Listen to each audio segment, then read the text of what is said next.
Bom dia. Já estou começando diferente do que meu normal. Aqui não é normal, já não é normal. Nem para mim, espero que não seja normal para vocês também.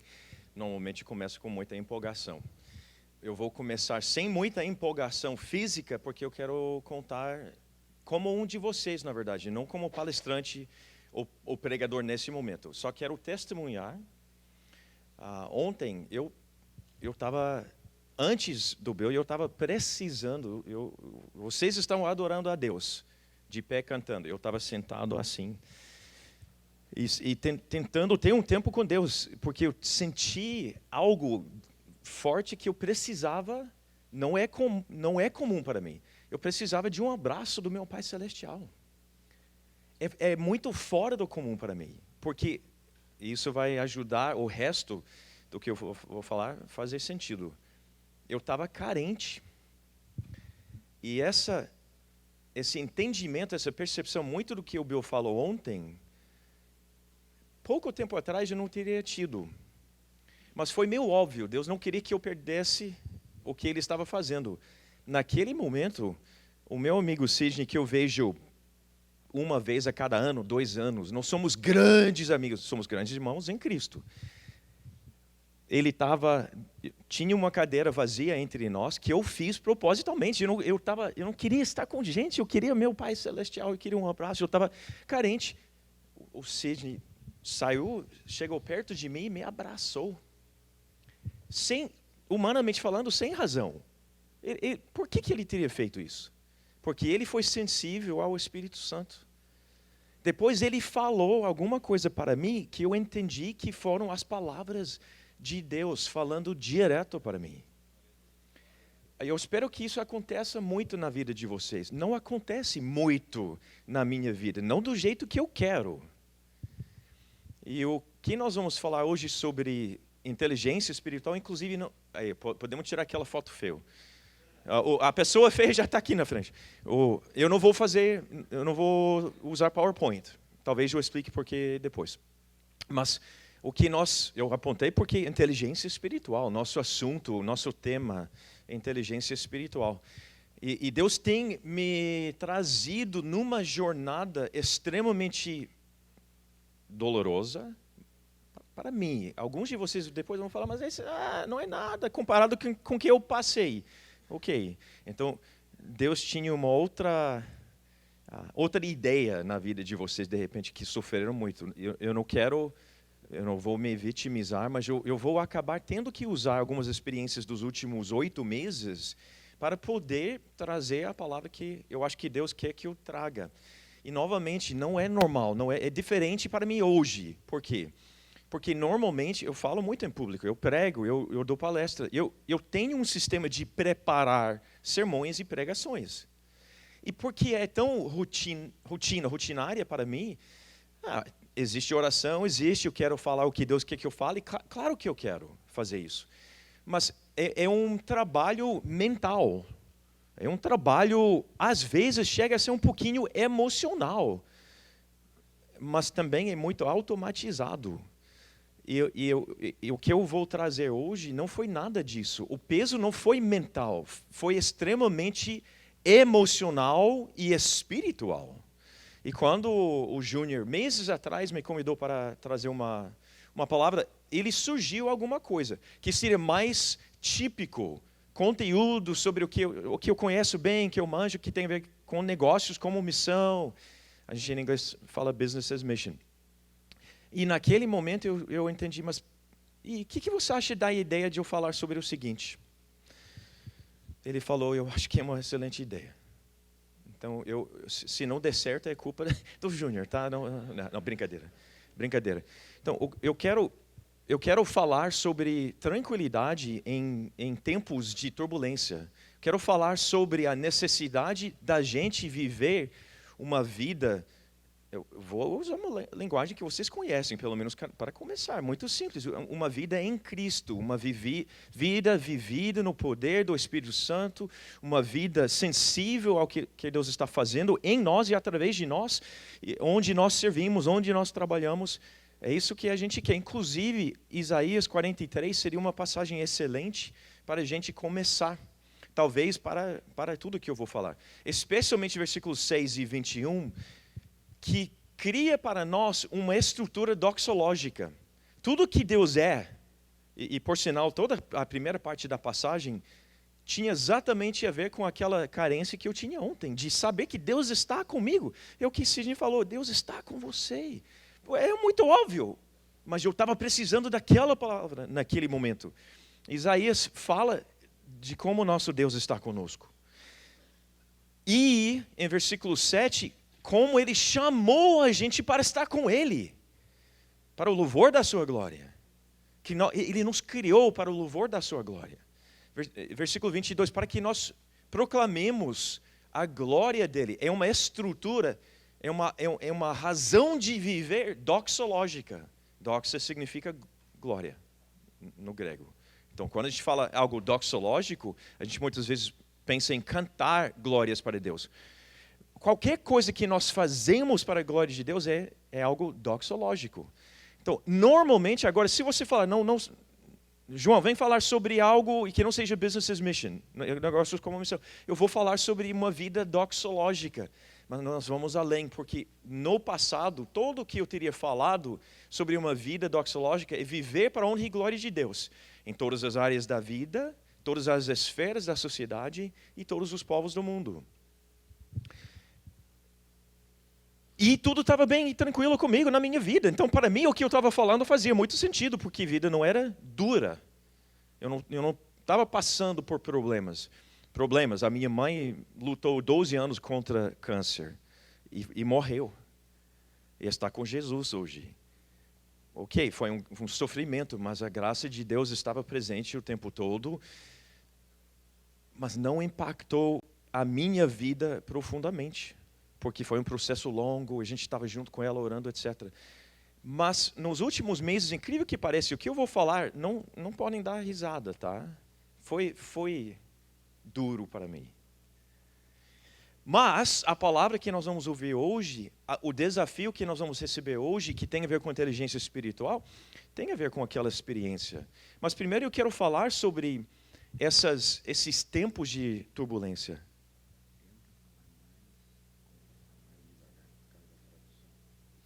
Opa, mais uma palavra de Deus, para eu falar mais devagar. Porque tem tradução simultânea acontecendo. Muito obrigado, Rudy. Na verdade, eu estou acostumado com isso. Toda vez que eu prego ou falo em qualquer língua. Ok, só tenho duas que eu manjo bem.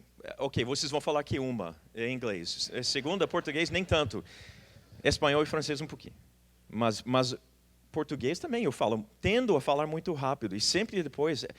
eu gostei, eu acho, mas você falou muito rápido, então não sei se me impactou ou não. Tipo, fale mais devagar, tá bom, eu vou tentar. Faz assim, Rudy, sério, se eu começar a falar rápido de novo, opa. Ok. Tempos de turbulência, o que está acontecendo hoje que a gente diria que o que está acontecendo não é diferente do que gerações antes, mas tem algumas mudanças sim. Ou seja, as mesmas coisas, mas alguma coisa mudou para que essas coisas sejam mais marcantes nas nossas vidas e na nossa sociedade.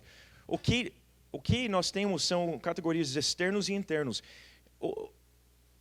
O que não mudou externo? Pandemia. Nós temos passado por uma pandemia, mas isso não é novo na história do mundo. É novo para a nossa geração.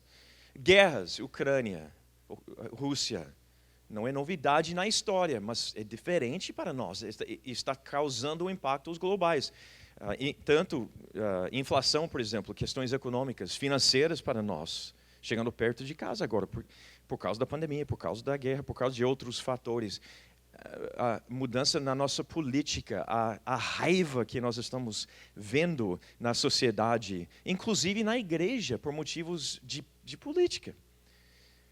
Diferenças culturais.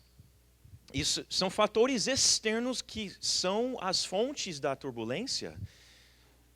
Mas nós temos um outro fator que agora é novo para nós no mundo moderno.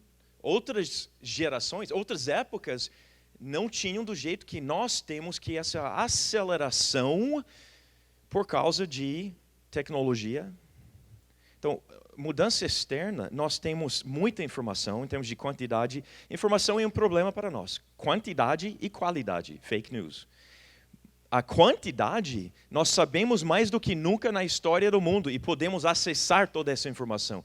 A gente vive tentando estar em dia e é impossível, muito mais agora do que 100 anos atrás, por exemplo.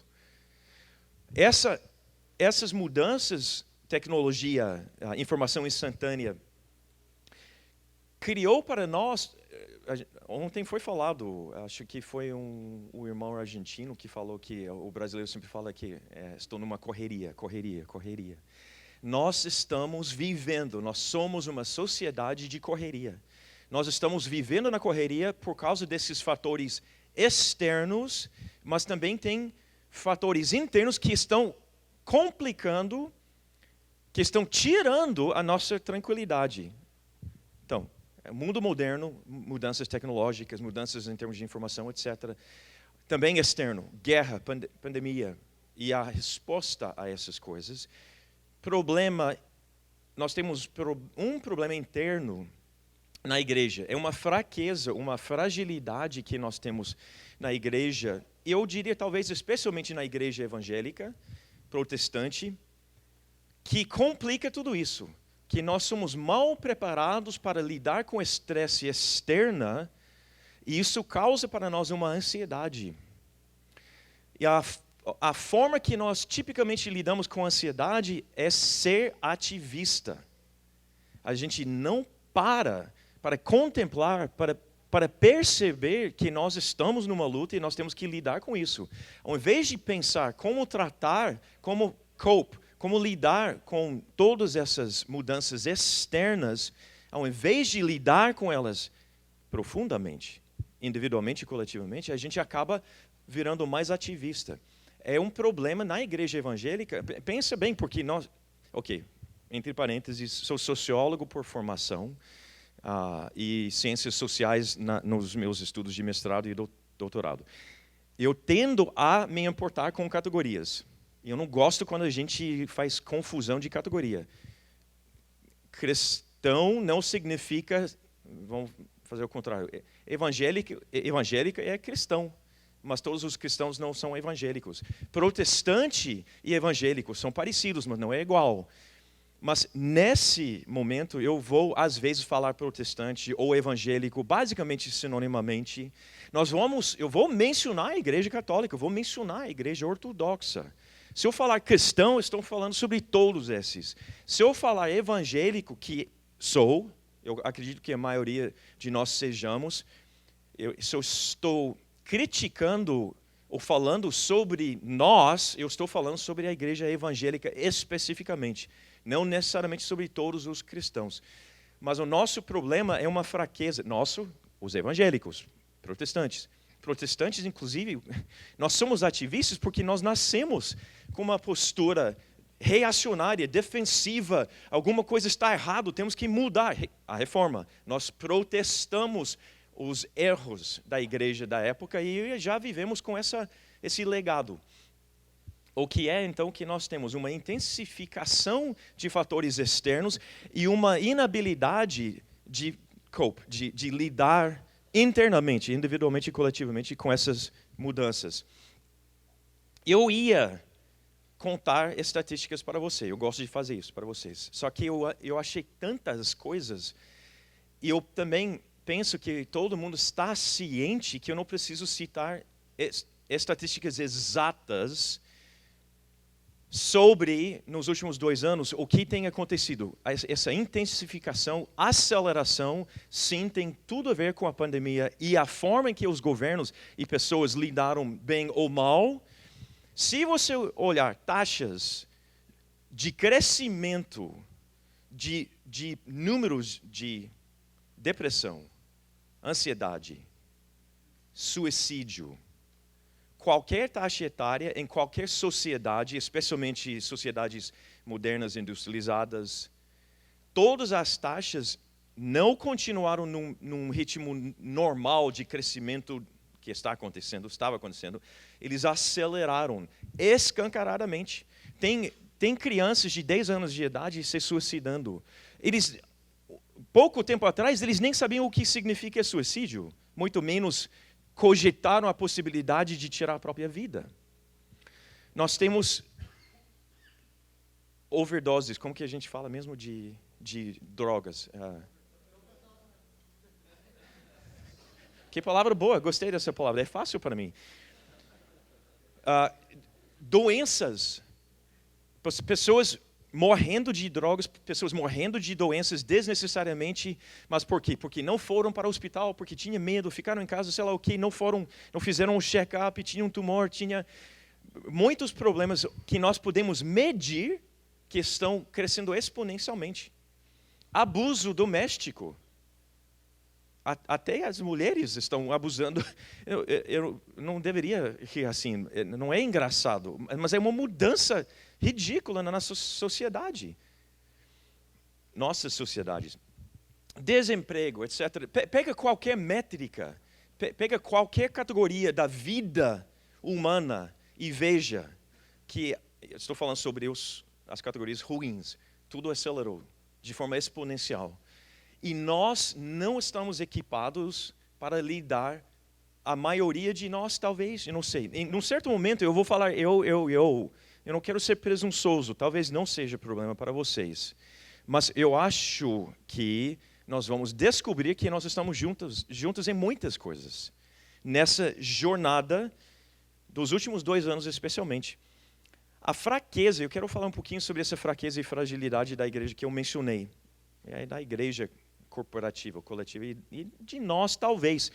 A nossa ansiedade é o resultado da nossa preocupação de que nós nunca somos capazes, do que nós nunca podemos agradar a Deus do jeito que Ele quer ser agradado.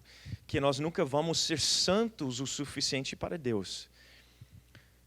Novamente, lembra eu falei daquela questão doxológica? A minha vida, a minha mensagem, viver para a honra e glória de Deus. Eu acredito que obras salvam? De jeito nenhum. E ninguém aqui vai falar isso. Nós vamos pregar e vamos tentar viver de acordo com essa visão. Nós não somos salvos pelas obras, e sim pela graça de Deus. Fé em Jesus Cristo e o que Ele fez na cruz por nós. Fé num Deus que tem o poder de ressuscitar Cristo. Fé que Ele estendeu a salvação, o poder salvador, o poder transformador para nossas vidas também. É típico, nós pregamos, nós vamos ouvir pregações desse jeito, mas na prática, nós somos ativistas e nós subconscientemente, muitas vezes, tendemos a viver como se eu tivesse que merecer o favor de Deus. Como se eu tivesse que fazer alguma coisa para Deus falar, agora sim, agora você é meu filho amado. Agora eu vou estender o meu amor para você. É a sensação que eu estava tendo ontem. E eu estava brigando com essa sensação. Não. Favor imerecido de Deus em nossas vidas. É uma ofensa para Deus quando a gente tenta agradar a Ele através das nossas obras. Se a gente falar, Deus, reconhecemos totalmente a Tua graça na minha vida, e aquela graça que me transformou, então, que isso flua da minha vida. Opa, legal. Mas nós temos que tomar cuidado, porque subconscientemente nós começamos a viver, agora eu estou começando a entrar um pouquinho na minha história, porque nós começamos a viver com uma sensação de culpa quando nós não estamos trabalhando 24 horas por dia, 7 dias por semana, para a honra e glória de Deus. Evangélicos são ativistas, evangélicos amam causas, nós vivemos em função de causas.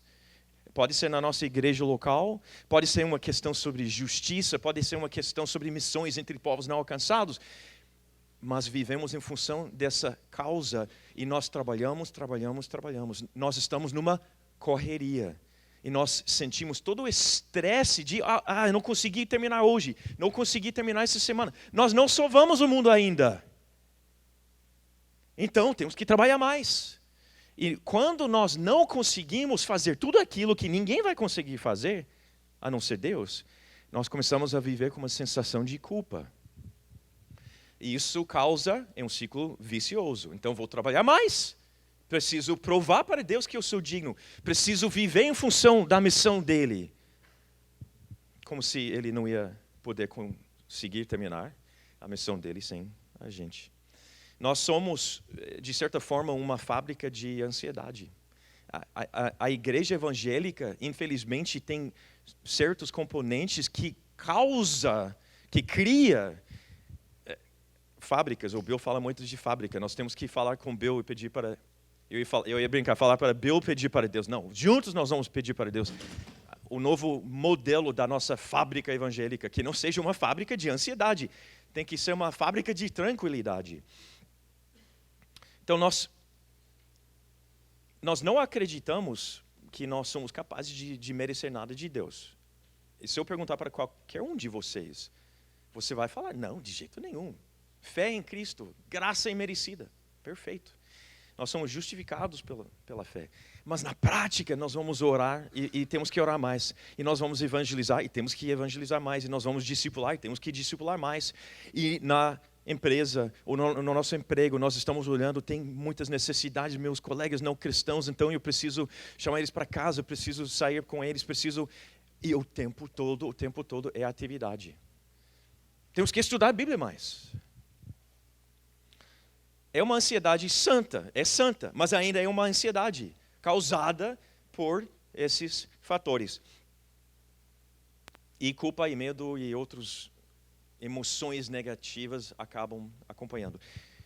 O Thomas Merton falou assim: considero que a vida espiritual é a vida do eu real do homem. Ou seja, a vida espiritual é a razão da nossa existência. Comunhão com Deus é a razão da nossa existência. A vida desse eu interior, cuja chama tantas vezes se deixa abafar sob as cinzas da ansiedade e da preocupação fútil. Ele está dizendo que nós ficamos preocupados com tudo ao nosso redor e tudo que está acontecendo dentro de nós, e nós não lidamos bem com esse estresse, essa pressão, essa correria, e cria ansiedade. Nós temos, até não para culpar só a igreja, a sociedade é assim, nós temos normalizado a ansiedade. A mídia, todo dia, a razão da mídia não é trazer notícias para nós, é continuar existindo. E a forma que ela vai continuar existindo é trazer todas as notícias ruins para nós. Então, nós temos, na nossa sociedade, essa normalização de ansiedade. Faz parte de quem somos no século XXI. E nós não sabemos lidar com isso. Então, em outras palavras, a maioria de nós temos uma deficiência de inteligência espiritual. Nós temos uma deficiência, uma inabilidade a lidar com todos esses fatores que causam tanta turbulência nossas vidas. A combinação, as convergências desses fatores podem nos levar a um lugar perigoso, individualmente e coletivamente. Um lugar não saudável, não seguro, um lugar doente, como aconteceu comigo. Eu vou falar para vocês algo que é muito difícil para eu falar, e vocês vão entender por quê. Eu vou ter que explicar um pouquinho sobre a minha vida. Não quero ser egoísta, não é a minha intenção. E já temos orado que não seja assim, que não seja recebido assim. Em outubro do ano passado, eu fui diagnosticado com burnout, estafa clínica, com todos os sintomas físicos, e clássica. É uma estafa, é um burnout, onde... Eu vou explicar para vocês, na verdade, o que aconteceu. Mas para entender melhor por que foi marcante para mim, eu preciso explicar um pouquinho sobre quem sou, ou melhor, quem eu era, até pelo menos o início do ano passado. Quando a pandemia começou, até o primeiro ano, 2021, ano passado, no início do... Eu acordei em 2021 com a sensação de sempre, eu sou intocável, eu sou invencível, eu sou indestrutível, porque eu vivia assim. As conquistas que eu queria, lembra, motivação, eu até pedi para um psicólogo me ajudar com isso. Cristão, as minhas motivações estão corretas? Tudo que eu vi na Bíblia, tudo que ele me ajudou, outros conselheiros, sim. A questão não é a motivação. Houve conquistas. Deus me fez assim. Eu quero conquistar. Para a honra e glória de Deus. Sempre a motivação correta. Mas não era arrogância intencional. Mas acabou sendo assim. Ninguém mexe comigo. Porque Deus tem sido tão bom na minha vida. Mas no final eu acabei vendo que eu sou muito superficial.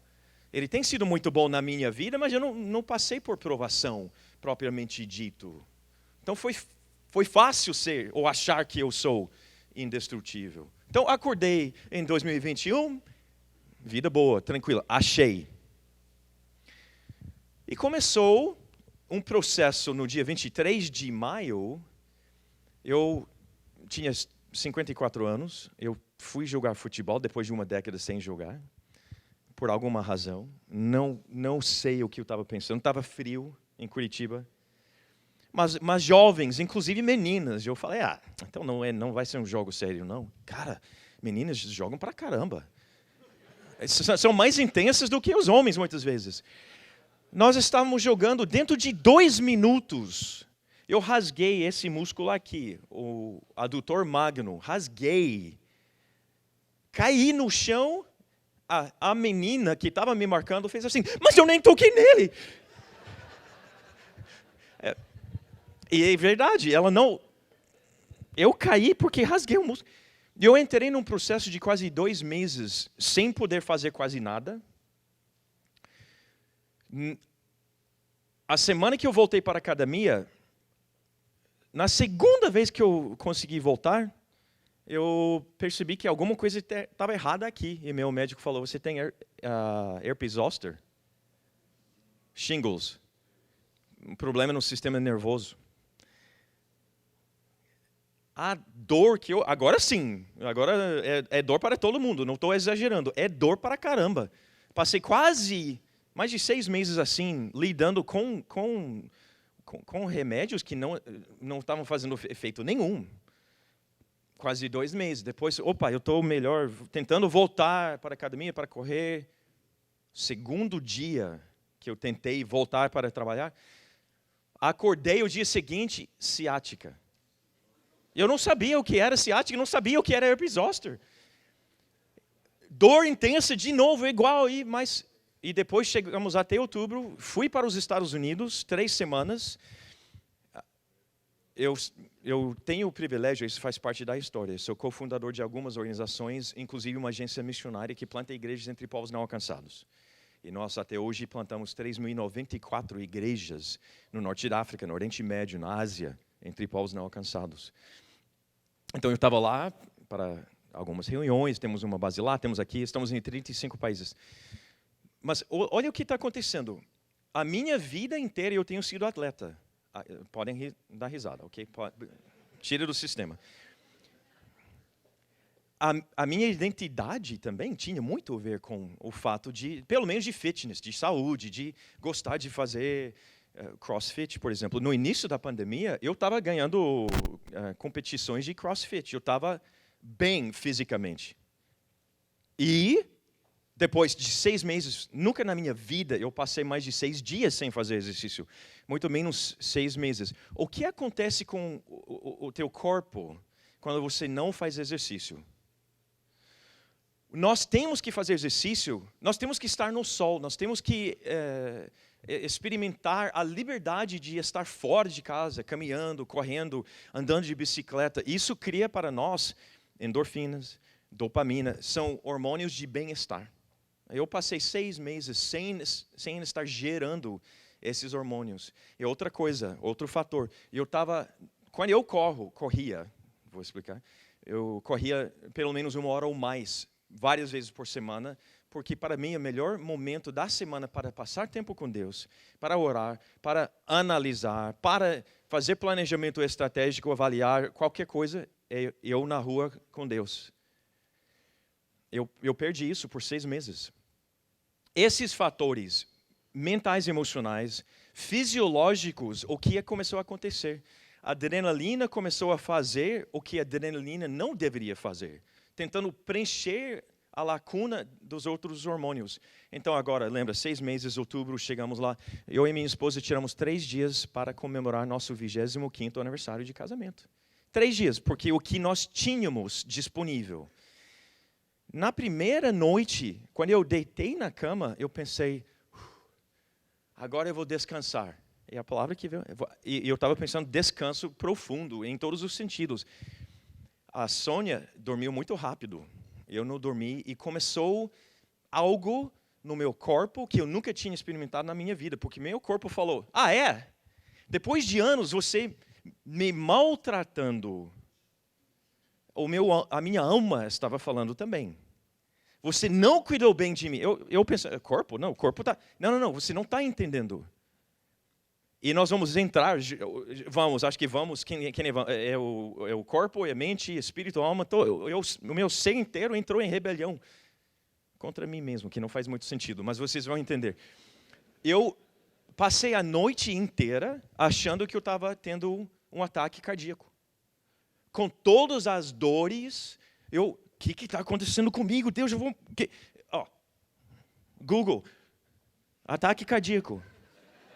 Descrição. Ataque de ansiedade? Opa, qual é a diferença? Nada, você não tem como perceber se é um ataque cardíaco ou ansiedade, que cria mais ansiedade. Vou morrer mesmo. Caramba, será que eu acordo a minha esposa? Ela estava dormindo muito bem.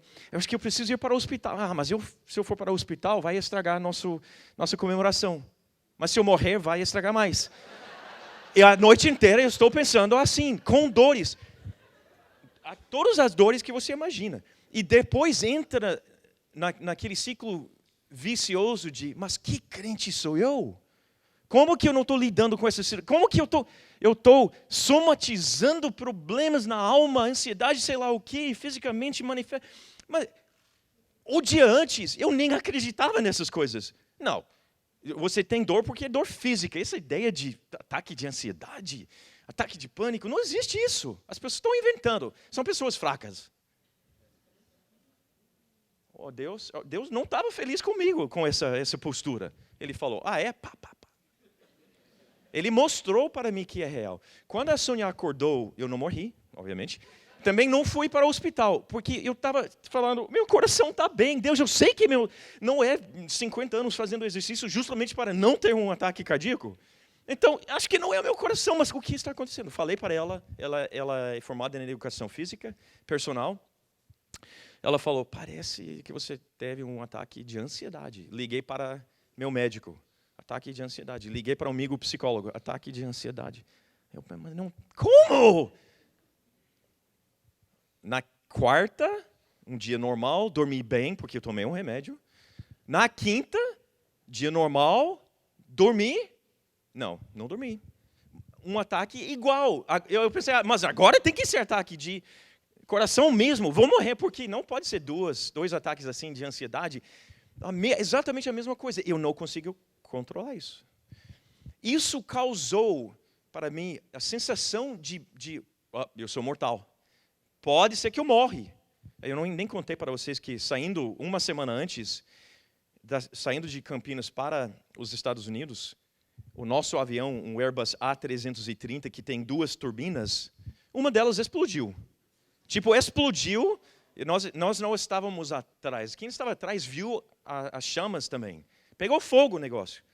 Piloto como o Bill, ele continua dormindo. Ele sabe que um avião que tem 2 turbinas, uma vai ser suficiente para uma certa distância. Mas eu e a Sônia pensamos, será que nós vamos morrer? Vamos orar. Outros entrando em pânico. Eu pensando, mas não, isso antes do ataque de ansiedade. Eu estou bem, vamos orar, Deus é bom. E aquela mais comemoração, mas Deus é bom, eu estou pronto. Depois, espera aí, mas os meus filhos provavelmente não estão prontos para perder os dois pais. E depois eu pensei, e os nossos filhos nem sabem que eu tenho um testamento, muito menos onde achá-lo. Caramba, se eu não morrer, eu vou ter muito trabalho em casa para fazer. Tudo errado o meu pensamento. Mas momentos em que Deus estava criando uma situação onde eu não aguentei mais, emocionalmente, fisicamente, espiritualmente, a minha alma estava sofrendo e manifestou em ataques de ansiedade, que me levou a um processo de recuperação, de certa forma, incrível, por muitas razões. Tá me alertando que o tempo acabou? Não, eu ainda tenho mais tempo aqui. Algo bipou aqui. Então, eu como sendo uma pessoa indestrutível, que eu amo conquistas, e amo mesmo, e não é arrogância. E comparado com alguns de vocês, eu não sou ninguém. Eu não sou, humanamente falando. Vocês fizeram muito mais. Mas no meu mundo pequeno, eu estava acostumado a ter um alvo e conquistar, e fazer melhor do que a gente esperava. Coisas assim. E, de repente, ataque de ansiedade.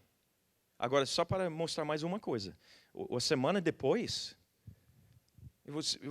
aqui eu estou com vocês, eu não fico nervoso. Eu já falei em eventos muito grandes, eventos muito importantes, eventos globais, não é arrogância. Eu estou equipado para fazer isso. Mas a semana depois dos ataques, eu fui falar com um grupo de amigos, líderes de uma organização que eu ajudo, acho que 15 pessoas, num lugar de retiro, muito relaxado, tranquilo. Eu levei o devocional, eu quase caí. Eu fiquei tão...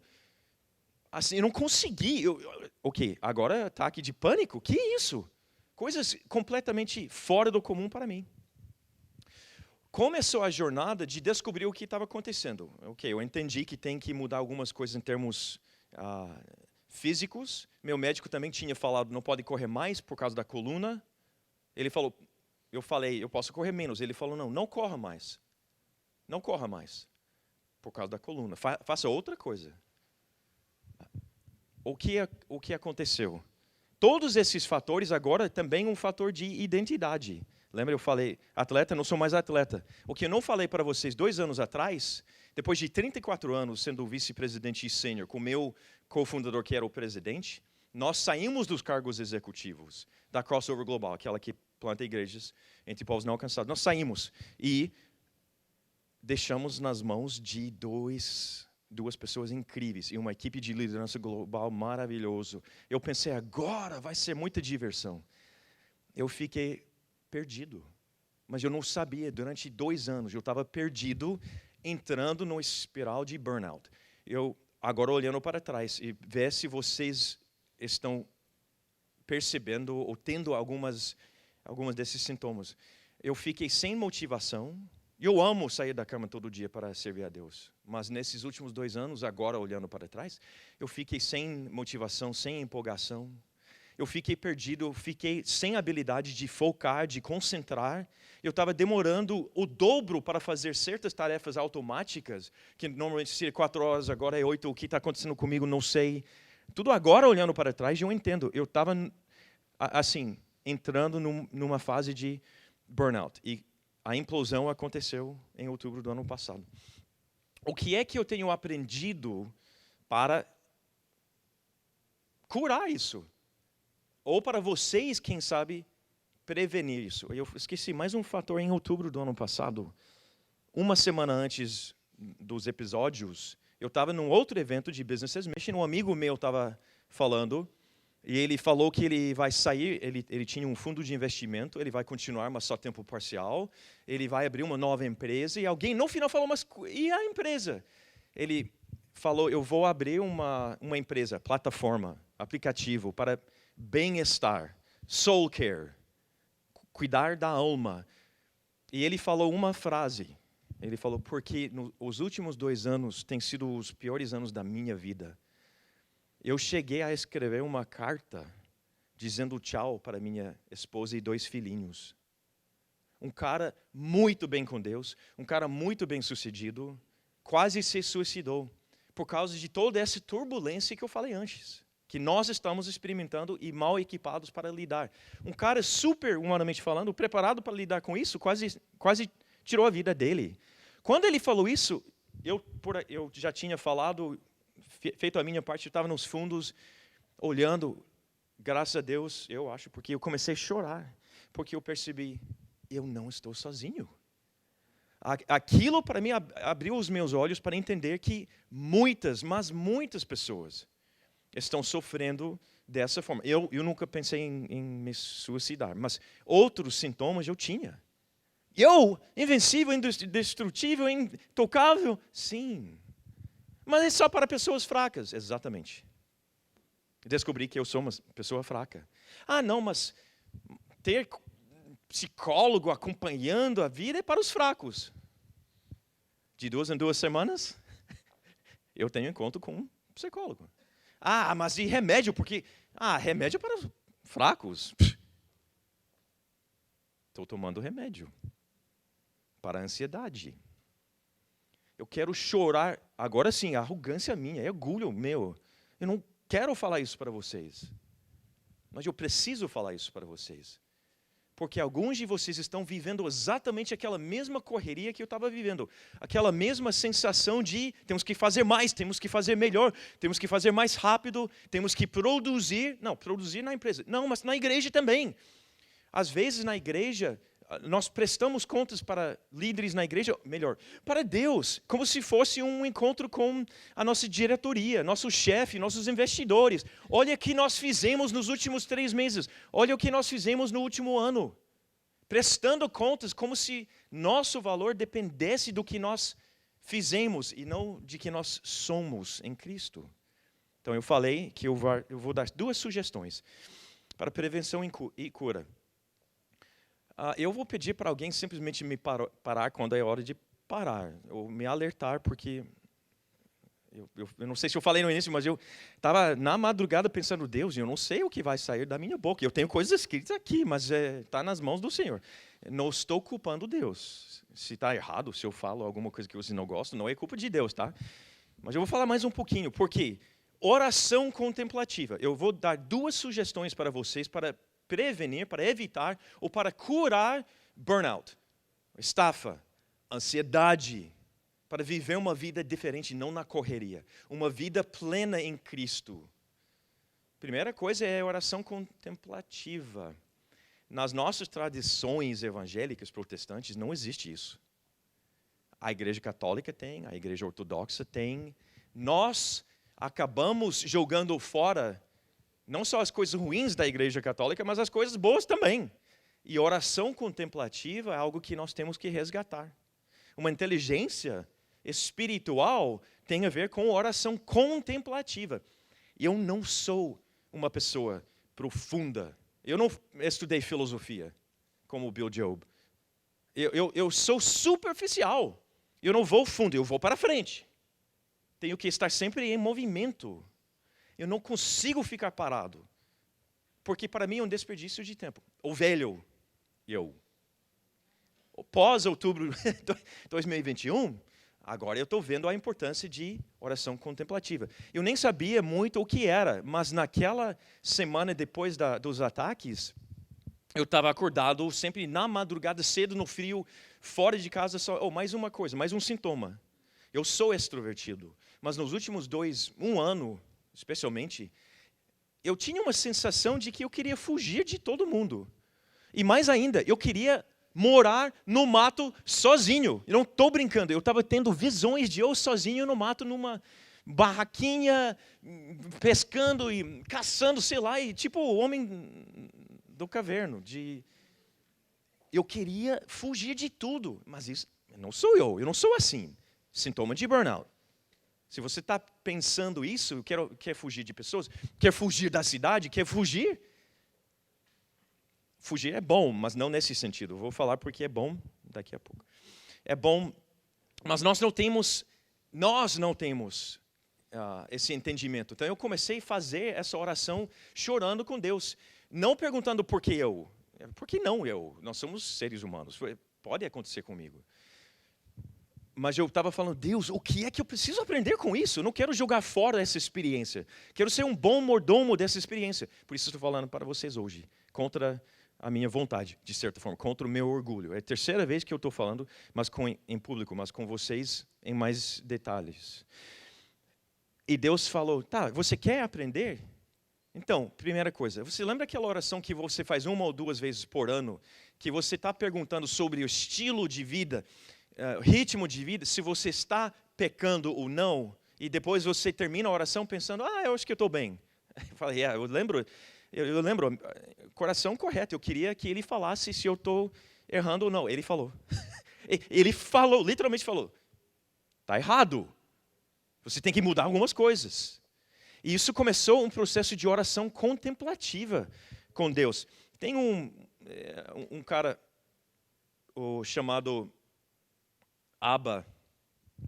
Arsênio o Grande. Os católicos reconhecem ele mais do que nós, mas ele era pré-católico, então ele é nosso também, tá? Ele era um dos padres do deserto. O Arsênio, ele era senador no Império Romano.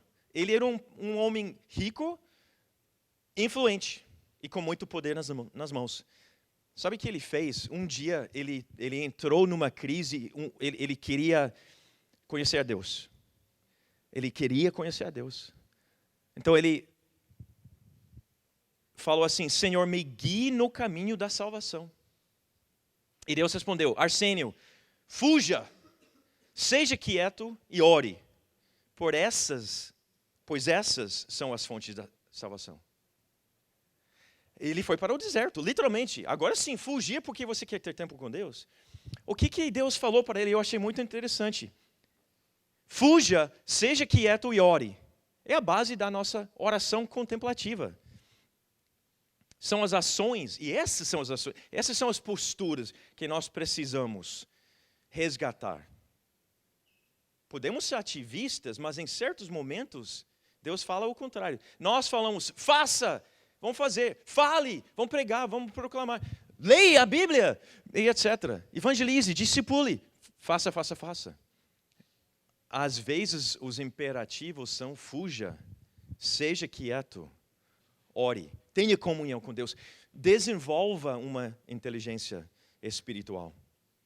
Buscar a Deus através de oração contemplativa é exatamente ao contrário do nosso ensino evangélico hoje. Nós queremos trabalhar, nós queremos estudar, nós queremos evangelizar, queremos conquistar. Ok. Oração contemplativa é uma experiência de intimidade com Deus. Não sei se eu preciso vender esse peixe para vocês, mas vocês têm que saber pelo menos o que é. É uma experiência de intimidade com Deus, com nosso Pai, com nosso Criador. É um tempo de espera. Pensa em Salmo 27, por exemplo, 14. Espere pelo Senhor e seja valente e corajoso. Sim, espere pelo Senhor. Ou o NVI, espere no Senhor. Gostou mais ainda. Salmo 46, versículo 10. Eu vou falar errado. Aquietem-se. E saibam que eu sou Deus. Eu serei honrado entre todas as nações. Serei honrado no mundo inteiro. Mas a partir de quê? Fique calado, fique parado e saiba que eu sou Deus. Oração contemplativa é olhar para Cristo e apenas Cristo. Hebreus 12, 2. Mantenhamos o olhar firme em Jesus, o líder e aperfeiçoador de nossa fé. É uma forma dele crescer ou diminuir. João 3,30. Principalmente é um presente de Deus. Oração contemplativa é um presente de Deus. É um presente puro, é um presente santo, não merecido, de amor, de graça, de misericórdia. É uma forma de lembrar que não podemos acrescentar nada ao que já temos em Cristo. Contemplar é fazer menos para que Ele possa fazer mais. Segunda. Não, vou dar uma dica aqui, depois vou terminar. É fazer menos para que Ele possa fazer mais. Inteligência espiritual. Existem aplicativos. Eu comecei a usar aplicativos. Um chamado Dwell, tem o outro que falamos ontem, chamado Glorify. A Bíblia, de forma geral, JFA, Bíblia JFA, o aplicativo. Tem outros que tem mais a ver com o cuidar da alma. Mas essa ideia de contemplar na palavra de Deus, de ter orações, às vezes a gente acha que é um fardo, orar. Não, mas espera aí, faça a oração de Jesus. Não estou falando sobre Pai Nosso, ou João 17, estou falando sobre uma oração que a gente chama oração de Jesus. Senhor Jesus Cristo, Filho de Deus, tenha misericórdia de mim, pecador. E agora contempla, agora pense, agora espere para que Deus responda. Faça orações simples. Segunda coisa, eu vou terminar aqui. Primeiro, oração contemplativa. Segundo, honre o princípio sabático, o princípio do sábado. O maior pecado da minha vida que eu consigo identificar até agora é que por muitos anos eu pregava sobre o sábado, o princípio sabático, e eu não honrava o princípio sabático. Eu não descansava. Nem 24 horas por semana, nem em alguns momentos por dia, nem tirando férias legais. Eu tenho um grupo de empresários em Curitiba que eu encontro todo mês, e no final de 2019... dezembro, falamos sobre o que nós vamos fazer. Falei, eu e Sônia vamos tirar 3 dias na praia. Todos deram risada. Eles acharam que eu quis dizer 3 semanas. Falei, 3 dias. Quando eu percebi que eles deram risada, eu pensei, será que alguma coisa está errada? Eu não me dei a liberdade de tirar férias, porque alguém tem que trabalhar. Alguém tem que servir a Deus. Alguém tem que salvar as almas do inferno. Alguém tem que... Sabático é muito simples. Você precisa, em 3 áreas. Estou pulando para terminar. Primeiro, o que a gente sabe, 24 horas por dia. Mas 24 horas por dia desligado. Eu nunca me desliguei. Eu sempre estava com o celular, sempre estava assistindo notícias, sempre estava pensando o que tinha que ser feito. Eu estava fisicamente presente e, graças a Deus, a minha esposa, meus filhos, está todo mundo bem com Deus, a família unida, sólida, mas pela misericórdia, mais do que a graça, talvez. Eu estava errando. A Sônia falando, você precisa descansar. Eu falando, não preciso, eu estou bem. Eu ora silenciosa com Deus, faço exercício, como bem. Eu não estava bem, porque eu não estava honrando o princípio de Deus. Vocês acham que ele tinha que descansar depois de 6 dias trabalhando? Ele não tinha... Mas por que ele descansou? Por que o princípio sabático na vida dele? O que ele fez? O que nós vamos fazer? Exatamente 3 coisas que vocês vão fazer nesses momentos. Vocês precisam de 24 horas por dia, no nível micro, alguns minutos, períodos a cada dia. Eu falei, é 24 horas por semana, alguns minutos por dia, macro, férias. Tirem férias. E não tenham culpa. 2 semanas em janeiro, sei lá. 2 semanas em julho. Tirem férias. E desliguem completamente. O fruto, o benefício é incrível. Eu estou testemunhando para vocês. Essa é a lição mais importante, eu quero que vocês saibam, vou terminar. O princípio sabático, o princípio do sábado. Descansem. Deus, sabe o que ele fez quando ele descansou no 7º dia? São 3 coisas que nós vamos fazer, começando com o que ele fez. Exatamente. Ele deleitou-se em si. O que você vai fazer no descanso? Vai deleitar-se em Deus. Deleitar. Deleitar, não deleitar. Opa, é muito parecido. Vai deleitar. Não vai. Cara, deleitar. Obrigado, o sotaque... A palavra-chave é deleitar. Vocês sabem, eu vou falar errado pelo jeito, mas... deleite-se em Cristo, em Deus. Porque Ele... E segundo deleite-se na criação. Vou colocar 2 em 1. O Deus... eu consigo imaginar uma conversa entre o Pai, Filho e o Espírito Santo. Eles vão criando, e Deus Pai, olha, gente, eu estou entediado, vamos fazer alguma coisa. Inclusive, nós precisamos de alguma coisa para nos honrar e glorificar, porque nós somos dignos, né? Então, o Pai começa a criar. Ele cria, e depois, ele cria o universo. E depois Jesus olha e fala, parece ser legal, vamos, eu quero, Deus. Pai, vou fazer o seguinte, eu acho que precisamos de galáxias. Ele cria, e o Espírito Santo olhando, mas gente, que isso? Eu também quero me divertir. Então, vamos criar um planeta. Planeta, que vocês concordam? Planeta. E eles, tendo toda essa diversão, sendo Deus, e criando, e depois falando, é bom. O que nós vamos fazer nesses dias de descanso? Olhar ao nosso redor e falar, Deus é bom. Olha lá para cima. Olhar ao redor e falar, a criação de Deus é bom. E o terceiro é deleite-se nas pessoas, especialmente familiares e amigos próximos. Não fique na correria ao ponto de prejudicar os relacionamentos importantes. Vou terminar com um versículo aqui que tem tudo a ver com o que eu tenho falado. Efésios 2:10. Porque somos criação de Deus, realizada em Cristo Jesus para fazermos boas obras, as quais Deus preparou de antemão para que nós as praticássemos. Eu gosto do NVT, pois somos obra-prima de Deus. Mas espera aí, o evangélico esquece dessa parte. Nós temos uma tendência de só falar sobre as obras. Opa, as obras, vamos fazer boas obras, que Ele quer que Ele já planejou que a gente faria boas obras, legal. Mas nós não podemos fazer. Nós primeiro temos que ser. A nossa missão, nosso propósito flui da nossa identidade. Nós somos obra-prima de Deus. Ele criou a gente para ter intimidade com Ele. Ele quer que nós tenhamos inteligência espiritual.